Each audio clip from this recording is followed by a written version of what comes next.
Assalamualaikum warahmatullahi ta'ala wabarakatuh. Alhamdulillahirrabbilalamin. Wassalatu wassalamu ala ashrafil anbiya'i wal mursalin wa ala alihi wa sahbihi ajma'in. Rabbi shrahli sadri wa sirri amri wa hlul 'uqdatam min lisani yafqahu qawli. Subhanaka la ilma lana illa ma 'allamtana innaka antal alimul hakim. La haula wala quwata illa billahil aliyil azim. Saudara-saudari, sahabat-sahabat, tuan-tuan, puan-puan yang dihormati sekalian, ya. Pada siri yang lalu saya telah menghuraikan, berkongsi sedikit sebanyak bagaimana kalau kita melaksanakan suatu kerja ataupun suatu tindakan yang kita niatkan kerana Allah Subhanahu Wa Taala, ya, kita akan dapat dua dalam satu, ganjaran dua dalam satu. Dalam satu perbuatan kita dapat dua ganjaran. Masih ingat lagi, ya? Laba dan pahala, insan juga dengan Tuhan, dunia dan juga akhirat, ya. Itulah kelebihan apabila kita melaksanakan kerja sebagai satu ibadah. Dan saya ingin ingatkan lagi bahawa jangan semata-mata kita laksanakan suatu kerja dengan rutin ataupun sebagai adat semata-mata. Suntikkan kerana Allah itu, maka adat akan menjadi ibadah ataupun adat akan menjadi ibadat, ya. Pada kali ini saya ingin menghuraikan satu lagi kelebihan apabila kita bekerja, apabila kita melaksanakan suatu tindakan ataupun suatu perbuatan kerana Allah, ya. Apabila kita buat kerana Allah, ini akan mengundang keberkatan, ya. Keberkatan ini penting. Keberkatan ini kalau cakap kalau dari segi bahasanya barakah lah, ya. Barakah ini yang bersifat intangible, bukan tangible. Intangible maksudnya tidak ketara tapi dapat dirasa, ya. Barakah ini apa? Kebaikan yang berkembang. Saya ada terbaca takrifan Imam Nawawi rahimahullah taala tentang apa itu keberkatan. Imam Nawawi menegaskan keberkatan itu ialah ziyadatul khair, ziyadah, berkembangnya satu kebaikan.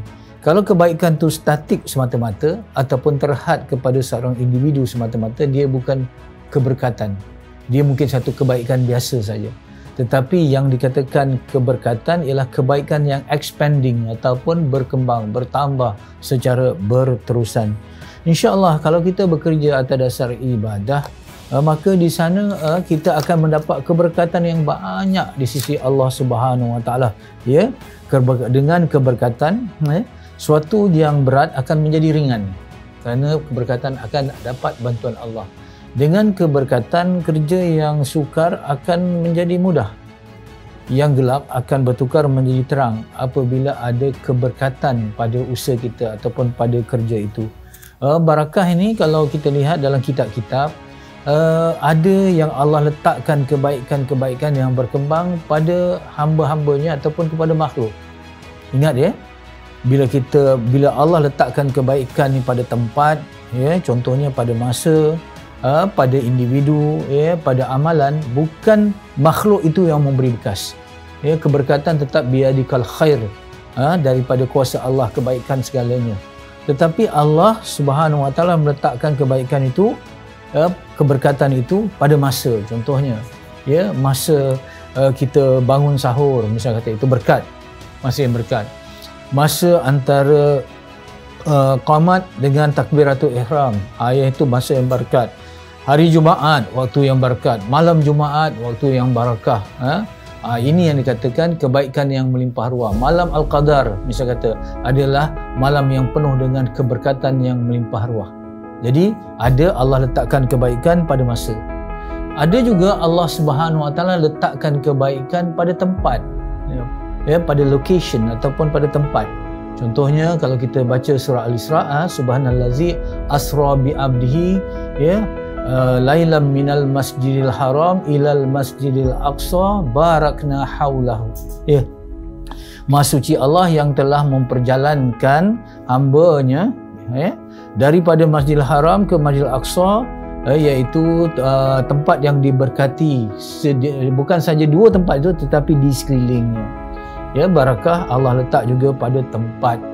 Contohnya di Masjidil Haram, kita di Masjid Nabawi, contoh di Masjidil Aqsa, Dan negara-negara yang dikatakan Syam ataupun negara-negara yang tempat kebangkitan Islam kali kedua nanti, ataupun kebangkitan Islam kali pertama, contohnya di tempat bumi yang barakah ni. Kalau kita tengok Syam ni macam Jordan, Palestin, Syria dan juga Iraq, ya. Tempat ini tempat pernah berpijaknya, ya, para rasul, para nabi, para wali Allah Subhanahu Wa Taala. Ini tempat yang barakah, ya. Jadi ada juga Allah letakkan barakah itu pada orang, pada manusia. Di dalam Al-Quran jelas Allah letakkan keberkatan kepada Nabi Isa alaihissalam, ya, kepada Rasulullah sallallahu alaihi wasallam, juga kepada orang-orang yang hampir dengan Allah. Ada keberkatan. Jadi bila kita lihat muka-muka kekasih Allah ni, hati kita akan menjadi lembut, hati kita akan dapat mengerti Allah, melihat wajah para ulama yang mereka ni dekat dengan Allah. Sebab tu selalu dipesankan, hendaklah kita bersama dengan Allah atau bersama dengan orang yang bersama dengan Allah. Ada keberkatannya di situ, ya. Begitu juga keberkatan ni pada amalan-amalan. Ya, amalan bersahur misalnya barakah, amalan bersedekah barakah, berselawat barakah dan sebagainya, ya. Baik, khususnya ya, sekarang saya nak membincangkan sedikit barakah dalam rezeki. Dalam rezeki kita. Jadi kita bukan saja minta rezeki yang banyak, tetapi kita paling penting kita nak rezeki itu barakah. Ya, sedikit tapi barakah. Banyak insya-Allah barakah. Kita nak barakah, ya. Baik, saya ingin tegaskan kalau kita dapat rezeki yang barakah, ya, walaupun sedikit tetapi mencukupi. Ini yang kita hairan ni, ya. Macam mana ya rezeki yang sedikit boleh mencukupi? Dalam soal rezeki ni kita tak boleh kadang-kadang logikkan dengan akal. Ya, kerana Allah Subhanahu Wa Taala mahu dan mampu meletakkan barakah pada rezeki yang sedikit.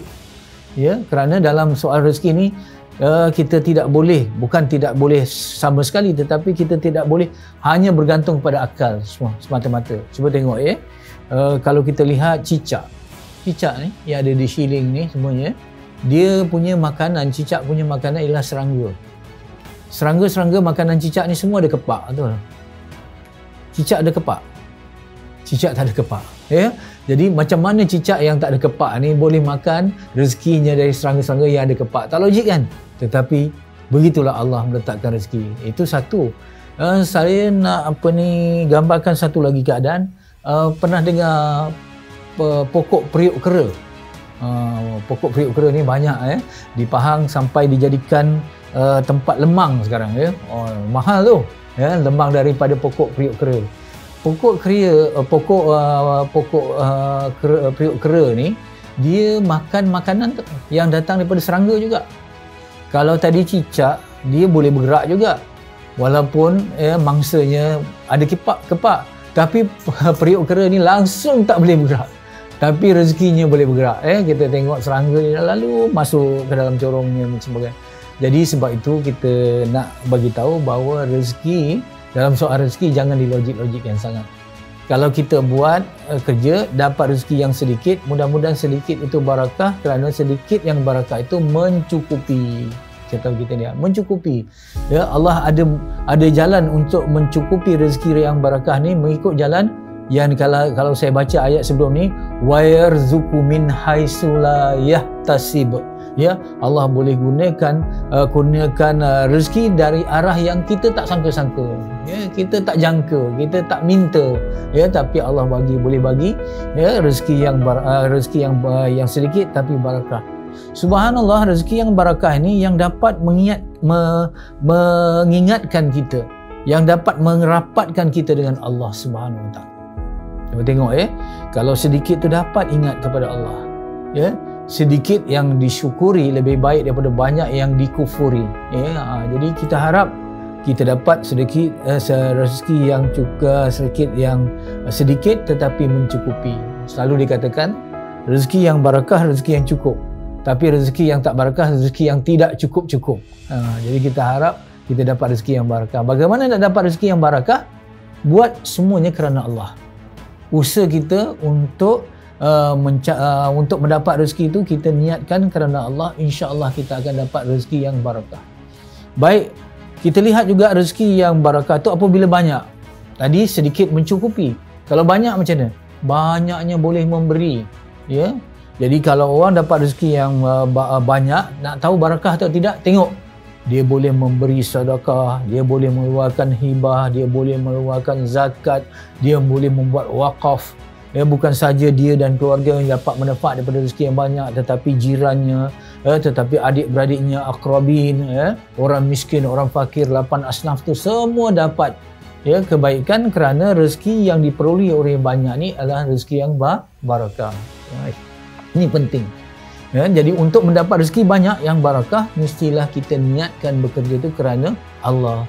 Niatkan berniaga itu kerana Allah. Niatkan kita berusaha kerana Allah. Kerja kerana Allah, berniaga kerana Allah, buat kerana Allah, mengundang datangnya barakah.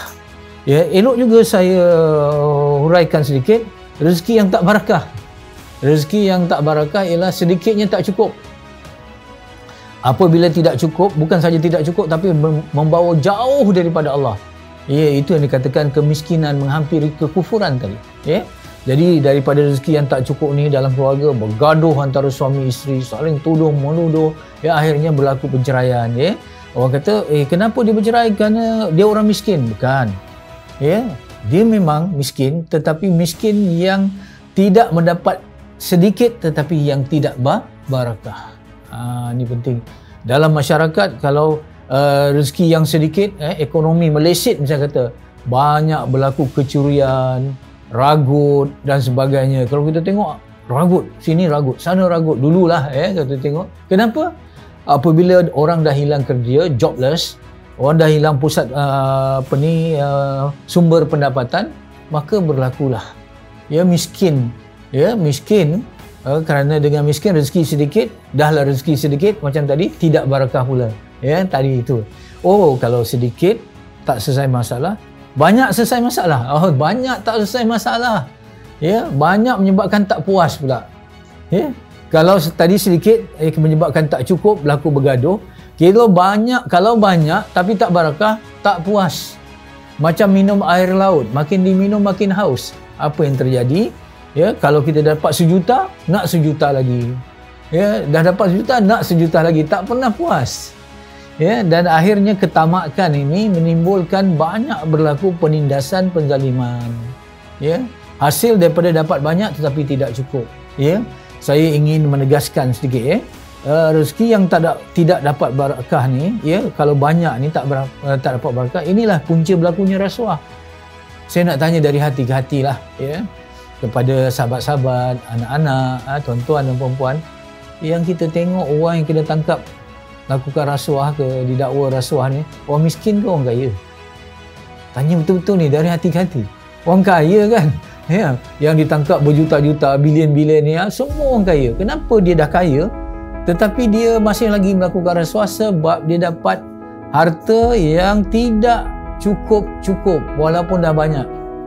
Dalam konteks ini saya teringat satu cerita yang disampaikan oleh Buya Hamka itu mengenai seorang yang tamak. Ya, seorang menteri yang tamak. Tidak menyentuh soal menteri dalam Malaysia lah, ini cerita saja.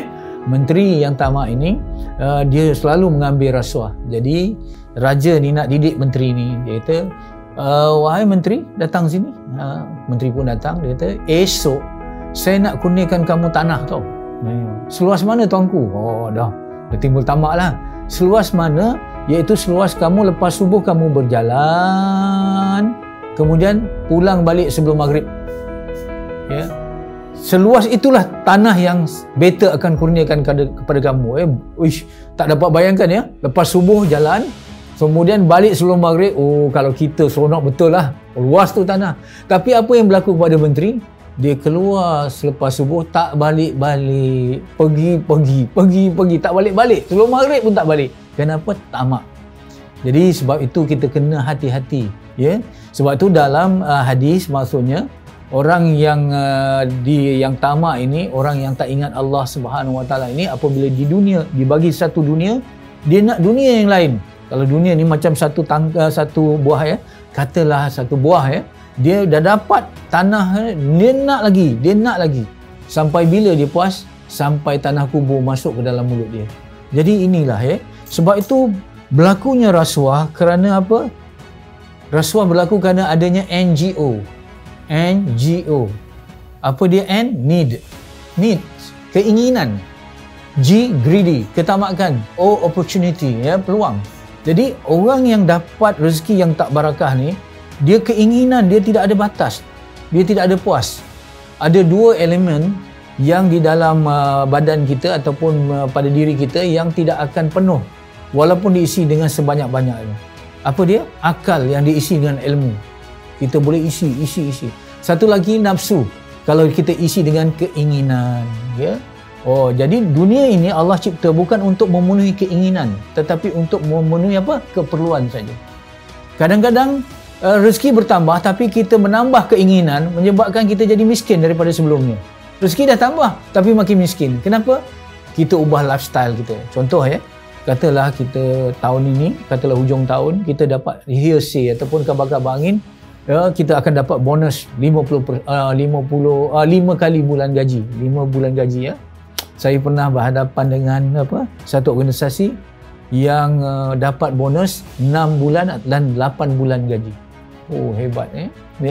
Jadi bila dia dengar dia nak dapat bonus, mulalah dia senaraikan keinginan dia, ya. Sekarang kita selalu cuti dalam negeri, kali ini kita cuti luar negeri, luar negara, tulis. Oh, rumah ni kita buat renovation, tulis. Kereta ni ubah sampai kereta yang mahal, buat. Akhirnya tak cukup lah. Ya, ni sebab apa? Kita tambah keinginan. Bila kita tambah keinginan, kita menjadi orang yang miskin. Ya, apa takrif orang yang kaya? Saya teringat masa saya belajar ilmu tauhid dulu di sekolah bawah ya. Guru tu bertanya, ya, apa tanda Allah kaya? Apa bukti Allah kaya? Kita pun jawablah, Allah kaya kerana Allah memiliki dunia ini, Allah memiliki segala-galanya antara langit dan bumi semua. Allah punya. Memang betul, kata guru. Tetapi kalau dunia ni hancur, macam mana? Kurang milik Allah? Tidak. Allah Maha Kaya, dengar betul ya. Kerana ini takrifan kaya ya. Allah Maha Kaya kerana Allah tidak berkehendak ataupun berkeinginan sedikit pun terhadap makhluk. Itu kaya. Ya. Semua makhluk menginginkan Allah, tetapi Allah tidak menginginkan makhluk. Jadi orang yang kaya, kalau kita lihat dalam konteks ini, ialah orang yang sedikit keinginan kepada yang lain. Tetapi kalau orang tu harta banyak tetapi banyak keinginan, dia hakikatnya orang miskin. Ya. Jadi kalau kita tengok orang-orang yang terlibat dalam rasuah ni, kebanyakannya orang kaya. Ya, kerana apa? Kerana dia tidak mendapat keberkatan dari segi hartanya. Lepas tu greedy ni tamak. Bila kita tamak, kita nak sehingga kita memiliki tetapi kita tidak menikmati. Boleh faham ya? Kadang-kadang kita tengok anak-anak kecil ni dia tamak tau. Kuih tu dia ambil 2-3 dia ambil. Belum pun dia makan, tapi dah dia rebut dulu, ya. Jadi inilah kadang-kadang orang yang tamak, ya, dia memiliki tapi tidak menikmati, ya. Cuba kita tengok kadang-kadang orang ambil rasuah, ya, kemudian beli kereta atas nama orang lain, beli tanah atas nama orang lain, nak simpan bank tak boleh, takut orang detect, tebuk lubang pada dinding, tebuk lubang pada lantai, isi duit-duit simen pula, tak guna pun, tak dapat guna pun, betul. Apa bezanya orang kaya yang ada duit berjuta-juta dalam bank tanpa dia gunakan dengan jaga yang menjaga bank itu? Sama je, ya. Jadi kita kena lihat. Kalau kita misal kata masih lagi lihat dengan ketamakan, maka insya-Allah kita tidak akan bahagia kerana kita tidak memperolehi keberkatan. Burulah keberkatan dalam hidup. Baik, sebagai refleksi, ya, mari kita lihat apa milik kita sekarang ni. Apakah milik-milik yang menjadi milik kita, kereta kita, rumah kita yang ada lah sekarang ni, apakah kita miliki dengan keberkatan atau tidak? Kalau kita miliki semua ni keberkatan, dia makin akrab dengan Allah. Tapi kalau dulu dengan kereta kecil kita boleh pergi ke surau, kereta masjid, bila kereta besar dah jarang ke masjid, itu tak berkat. Kalau dulu dengan rezeki yang sedikit kita boleh makan bersama anak-anak dengan keluarga, ceria, gembira. Tapi bila rezeki dah banyak, nak makan bersama pun tak ada masa. ya, akhirnya terjadi perkara-perkara yang negatif di dalam keluarga kita. Itu menunjukkan bahawa rezeki kita tidak berkah. Jadi ingat, yang paling penting ya dalam usaha kita, buatlah kerana Allah. Apabila kita buat kerana Allah, mengundang keberkatan, iaitu kebaikan yang melimpah ruah. Sekian, wabillahi wallahu alam. Assalamualaikum warahmatullahi taala wabarakatuh.